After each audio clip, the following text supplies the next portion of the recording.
Assalamualaikum warahmatullahi taala wabarakatuh. Alhamdulillahi rabbil alamin wa usalli wa usallimu ala al-mab'uth rahmatan lil alamin sayyidina Muhammad wa ala alihi wa sahbihi wa ala man sara ala darbihi wa iqtafa atharahu bi ihsanin ila yaumiddin, amma ba'd. Al-hadirin jami'an, barakallahu fikum wa jazakumullahu khairal jazaa, wa as'alullah subhanahu wa ta'ala an yanfa'a bikum jami'an wa an yaj'alakum insyaallah hafazatan lil Qur'anil Karim. Allahumma amin ya rabbal alamin. Yaqul Allah subhanahu wa ta'ala fil Qur'anil Karim, inna nahnu nazzalna adh-dhikra wa inna lahu lahafidhun.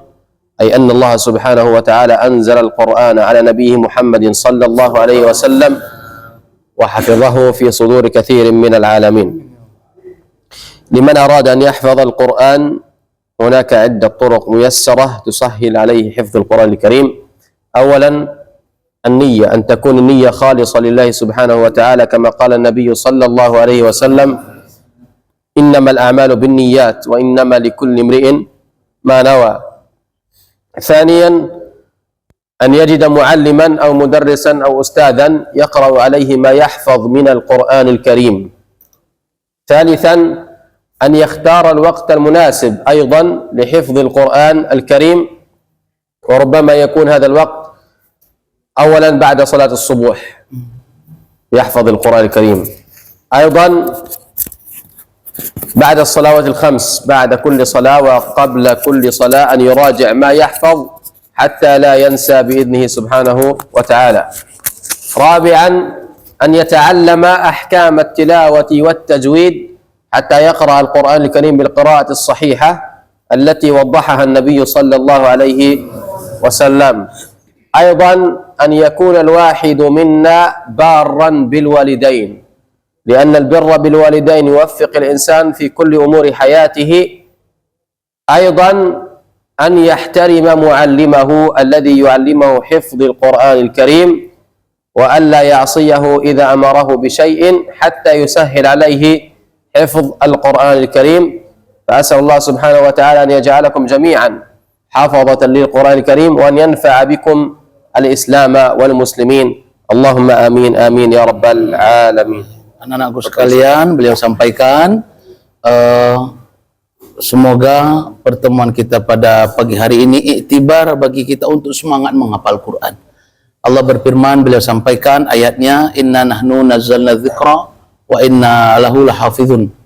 Sesungguhnya kami menurunkan Al-Quran ini, sampai ditaukidkan 3 kali, inna, nahnu, nazzalna, wa inna lagi. Ditaukidkan Allah, betul-betul dijaga oleh Allah. Al-Quran ini dijaga oleh Allah. Orang yang menghafal Al-Quran ini orang yang terjaga oleh Allah di dunia sampai di akhirat. Kalian sering mendengar mafhum hadisnya, salah satunya adalah bisa mensyafaati 10 orang ahli keluarganya. Di akhirat aja bisa mensyafaati orang, apalagi di dunia. Mudah-mudahan asbab hafiz Quran ini jadi asbab hidayah bagi kita. Dia sampaikan bagaimana salah satu langkah-langkah yang terpenting, nak. Kenapa orang itu susah untuk menghafal Quran, lambat untuk menghafal Quran? Mungkin ada langkah yang memang itu memang ada langkah yang salah. Maka beliau memberikan langkah pertama, yaitu innamal a'malu binniyat. Sesungguhnya perbuatan kita ini tergantung dengan niat kita. Kita ingin menjadi penghafal Al-Quran, bukan ingin menjadi seorang hafiz. Kita ingin menjadi penghafal Al-Quran, bukan ingin nanti dapat hafizah juga. Kita ingin menjadi penghafal Al-Quran bukan untuk dibangga-banggakan, tapi kita ingin menjadi penghafal Al-Quran ini ingin selamat di dunia, selamat di akhirat. Kalau sudah dapat ridho Allah, selamat dunia dan selamat akhirat. Maka niat diluruskan lagi, nak. Insya Allah dengan meluruskan niat, kalian nanti akan lebih mudah menghafal Quran. Ya, nak ya? Itu yang pertama. Yang kedua, kata beliau, harus ada guru pembimbingnya, mualliman, mudarisannya, supaya bisa membimbing kalian tahsin. Alhamdulillah kita sini punya guru pembimbing. Ingat, saya pernah menyampaikan dalam satu tarbiyatu wa ta'lim di Bandung, ya. Kalau kalian anak-anak murid susah dalam mata pelajaran dengan seorang guru atau dengan seorang ustadz, berarti kalian punya salah dengan ustadz itu. Mungkin kalian tidak sengaja maupun sengaja, paham? Seumpama ada ustaz yang ngajar bahasa Arab susah banget. Kalian datangi dia, minta maaf, kalau ada hadiah kasih hadiah. Paham? Kalian belajar dengan ustaz yang ngisikan kalian tahsin. Kalian susah banget tahsin. Maka ikramkan ustaz itu tadi, datang beri hadiah, minta doa dan minta diikhlaskan ilmunya. Kenapa kalian susah belajar dalam satu bab ilmu? Karena bab ilmu tadi ada guru yang tidak ikhlas kepada kalian. Mungkin kalian pernah nyinggung perasaannya. Tapi mungkin bercanda kita nggak merasa paham. Ini kunci daripada mu'alliman mudarrisan, harus ada guru pembimbing. Yang ketiga kata beliau, ya anak-anak sekalian, beliau menyampaikan yang ketiga itu adalah waktu yang mesti kalian harus bagi. Apalagi zaman sekarang zaman sekarang ini media sosial ini sangat berbahaya sekali nak ya. Media sosial di luar sana sudah tak terbendung lagi media sosial, maka hati-hati masalah HP ini. Ya, hati-hati. Mohon maaf. Apalagi ada berita sedikit, mohon maaf ada berita mesum terlihat oleh kalian, ini bisa menghilangkan hafalan. Ya, berita-berita yang seperti itu tak usah didengar, banyaklah menghafal Quran. Paham tak ya? Jadi waktu yang paling munasib sesuai dengan ayat firman Allah itu adalah waktu fajar. Inna Qur'anal fajri kana masyhura. Ini yang paling masyhur waktunya kata beliau di waktu fajar. Paham? Kapan di waktu fajar?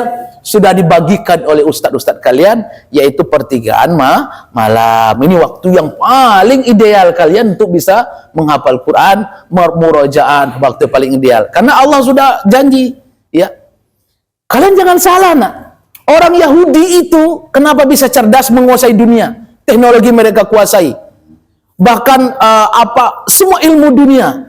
Mereka bisa menciptakan pesawat, namanya pesawat siluman buatan Amerika, itu orang Yahudi ciptakan. Kenapa mereka bisa sehebat itu ilmunya? Tahu nggak kuncinya apa, nak? Mengejutkan kalian di sini semua. Ternyata mereka itu menghafal Quran. Jadi bebel Yahudi, mereka menghafal Al-Quran untuk mencerdaskan otak, bukan untuk beriman kepada Allah. Siapa saksi bisunya? Almarhum B.J. Habibie, pembuat pesawat dari kebanggaan kita Indonesia. Itu yang terbongkar, ya. Terbongkar ketika beliau belajar, karena tidak bisa dikalahkan ilmunya buat pesawat segala macam. Sehingga berkatalah Pak B.J. Habibie, kenapa kalian tuh bisa hebat? Otak kalian itu sampai Al-Quran mencerdaskan. Sampai Al-Quran itu mengatakan di dalam Al-Quran itu ada firman Allah tentang kecerdasan orang Yahudi. Ada firman Allah, fil Quran, kalamullah annal yahud mahir fi wa faddalnakum ala katsirin mimman khalaqna tafdila. Wa faddalnakum. Sampai Allah pun berfirman memberikan kecerdasan orang Yahudi. Karena Allah tahu orang Yahudi ini gara-gara cerdas, kenapa? Menghafal Quran. Kaget nak kalian, nak? Jangan kalian tes suruh kiroat, mereka lebih pintar dari kita. Tapi mereka tak mau beriman kepada Allah, itulah bebelnya mereka. Kata Nabi Musa, ya, sembelihlah sapi, warnanya apa? Kuning, umurnya berapa? Cengkok apa enggak? Itu bebel. Nah, makanya kalau ustaz dulu nakal di pondok, Bani Israel kamu dibilang gitu. Jadi kalau nakal itu dibilang Bani Israel. Jadi bebelnya mereka, sudah ada mukjizat depan mata, masih tidak mau beriman kepada Allah. Mereka ngapal Al-Quran, ngakui mereka cerdas ngapal Quran, tapi tidak mau beriman kepada Allah. Ternyata dengan menghafal Quran ini pun kalian akan bisa menguasai dunia. Paham nak sekalian? Kemudian terakhir, pesan beliau, antakuna barron biwalidain. Ini yang paling penting, nah, yang penting pertama berbuat baik kepada orang tua. Kalaupun kalian belum bisa berbuat baik, doakan kedua orang tua. Jangan pernah putus doa. Ya, pada orang tua, jangan pernah putus doa. Ya, ini yang paling kunci yang terakhir diberikan beliau. Seandainya kalian hebat menghafal, cerdas otak kalian, baik dengan ustadz, baik dengan ulama, pintar dengan segala hal, ternyata kunci terakhirnya kalian tidak dapat, maka gagal semua. Kunci terakhirnya kalian tidak dapat, maka gagal semua. Apa kunci terakhir yang kalian beliau sampaikan? Berbuat baik kepada kedua orang tua. Ini kunci terakhirnya. Imam Syafi'i, ya, itu orang yang cerdas menghafal Quran segala macam. Salah satu beliau khidmatnya dengan ibunya. Paham ya? Oke, syukran katsiran. Barakallahu fikum. Assalamualaikum warahmatullahi wabarakatuh.